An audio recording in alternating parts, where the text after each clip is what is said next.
मुबारकपुर खां ख़बर आहे त ॿिनि धुरनि में झड़ो थी पियो, 4 ॼणा ज़ख़्मी थी पिया आहिनि। अवांखे अपडेट की मुबारकपुर खां ॿिनि धुरनि में झड़ो थी पियो, 4 ॼणा ज़ख़्मी थी पिया। ॻोठ दुर मोहम्मद बंगुलाणी में बंगुलाणी बिरादरी जी ॿिनि धुरनि विच में झड़ो थी पियो। गुलहसन बंगुलाणी, मोहम्मद तगियल बंगुलाणी, जावेद बंगुलाणी ऐं यासिर बंगुलाणी लठियूं लॻण सबबि ज़ख़्मी थी पिया, खेनि अस्पताल मुंतक़िल कयो वियो।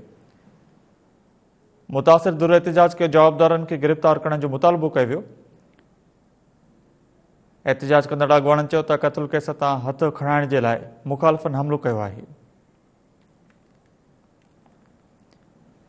मुबारकपुर खां ख़बर आहे त ॿिनि धुरनि में झड़ो थी पियो, 4 ॼणा ज़ख़्मी थी पिया। ॻोठ दुर मोहम्मद बंगुलाणी में बंगुलाणी बिरादरी जी ॿिनि धुरनि विच में झड़ो थी पियो। गुलहसन बंगुलाणी, मोहम्मद तगियल बंगुलाणी, जावेद बंगुलाणी ऐं यासिर बंगुलाणी लठियूं लॻण सबबि ज़ख़्मी थी पिया, खेनि अस्पताल मुंतक़िल कयो वियो।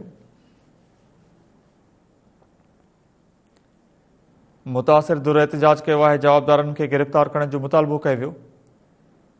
एहतिजाज कंदड़ अॻवाननि चयो त क़त्ल केस तां हथ खणाइण जे लाइ मुखालिफ़नि हमिलो कयो आहे।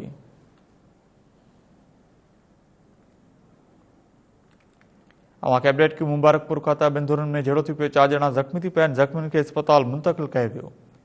ॻोठ दुर मोहम्मद बंगुलाणी में बंगुलाणी बिरादरी जी ॿिनि धुरनि विच में झड़ो थी पियो। गुलहसन बंगुलाणी, मोहम्मद तगियल बंगुलाणी, जावेद बंगुलाणी ऐं यासिर बंगुलाणी लठियूं लॻण सबबि ज़ख़्मी थी पिया, खेनि अस्पताल मुंतक़िल कयो वियो।